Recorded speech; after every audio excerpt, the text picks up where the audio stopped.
All right. So making progress. This is one of the small size, 20 to 30 waist kilts. This is how far I got on that one. The second one, I got the two side pieces built. Haven't put the apron together for it yet. I'm stitching the third one here.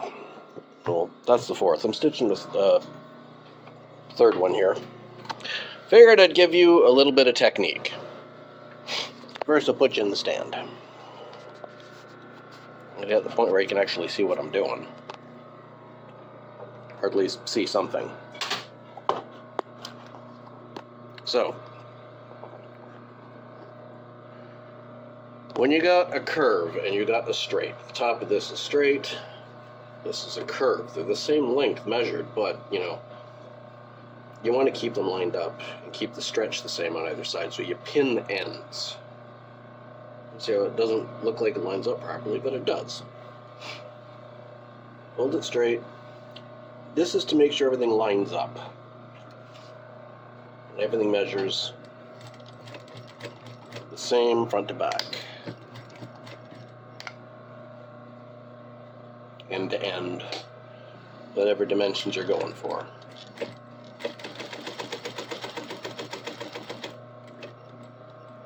You pin it, line it up, and that way you don't end up stretching it at all. And you hold it together, keep it from stretching, push it under almost more than pulling it away. With the material that's not stretched, you'd be pulling it away a little bit to keep tension. You've got tension because it's a stretch. So you push it in. Push it instead of pulling it back. But lining up ends like that so that things line up without being stretched. They sit flat. This again, dealing with stretch material is a pain. Done it a lot of times on here, but I figured I'd show you this one technique. You see how that all lines up now? All nice and flat and level and even. Haven't given you much visual or information on this project, but it's a continuation of the previous kilt order. We did the first two, they bought them, they paid for them, they liked them. Okay, we need multiple sizes, we need a total of 10 more. So that's going to be a good payday at the end. I found a massive difference in, specifically in the amount of material it takes to do the different sizes. These being the smallest ones. Out of 3 meters off of that roll,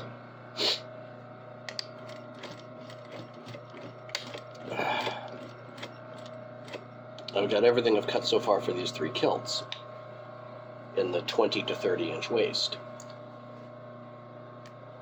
All told, once I cut the last few pieces, out of 4 meters, I'm getting 3 kilts. The extra large, the 40 or 50 to 60 inch waist, 4 meters did 1 kilt. So it's a massive discrepancy in the amount of material necessary. So they're going to have a massive discrepancy in their pricing, or they're going to market an average between all 4 sizes. But yeah, running the stretch material for the top stitch, pushing it rather than pulling it, keeping the stretch from affecting the stitch, keeping the stretch from occurring as much as possible.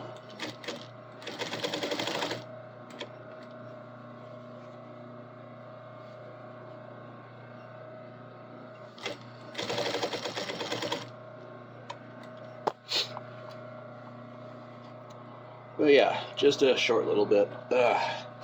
Suffering from a bit of a cold right now too.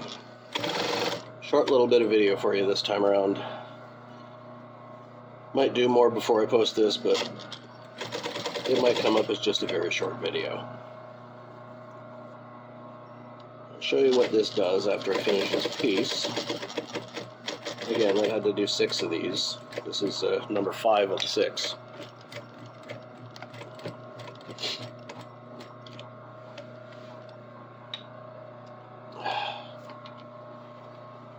last bit of this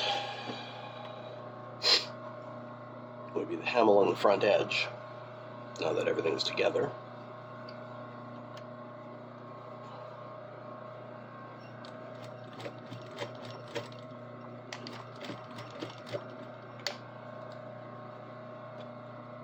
Got that off. Little excess bit of thread there. But yeah.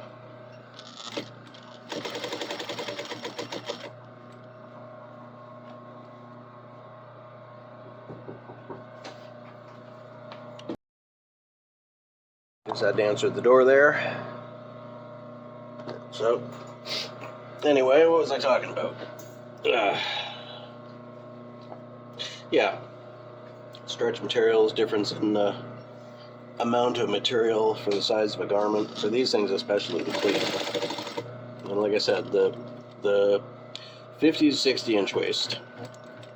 The pleat, this big thing here that's all folded up, 19 inches wide, top to bottom, before hemming and seams.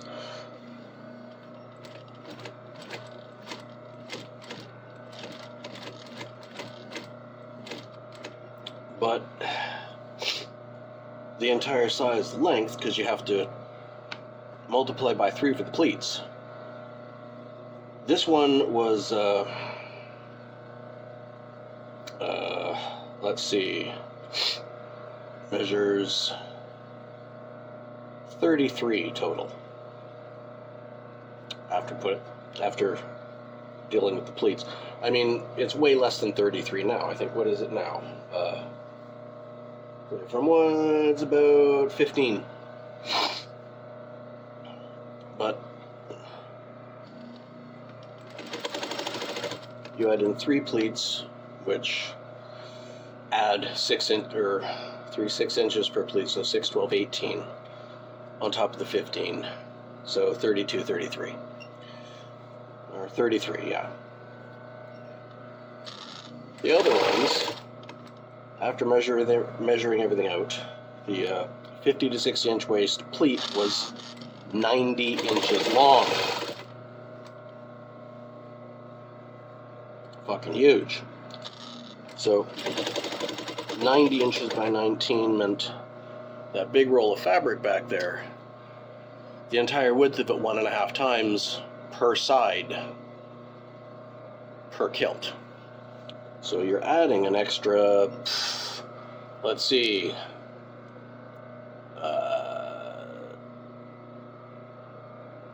2 meters just for the pleat. Whereas this, it's 33, so that's a lot smaller.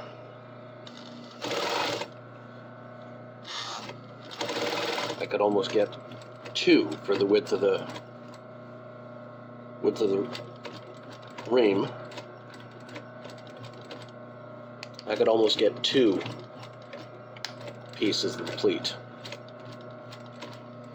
But yeah, in total, 4 meters of fabric makes 3 of the tiny ones. But 4 meters of fabric makes 1 of the extra large.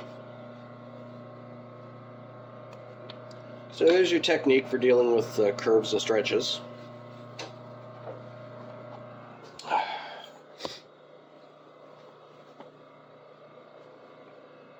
And once I take the pins out of it,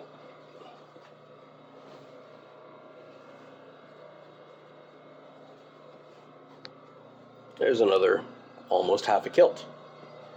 And that one there, and that one with the apron on. So all of these, including the pieces that haven't sewn together yet for the aprons, all of this, including the pieces I've yet to cut, are coming out of the same 4 meters that it takes to make 1 of the massive Godzilla-sized 50 to 60 inch waist ones. Okay, talk to you next time.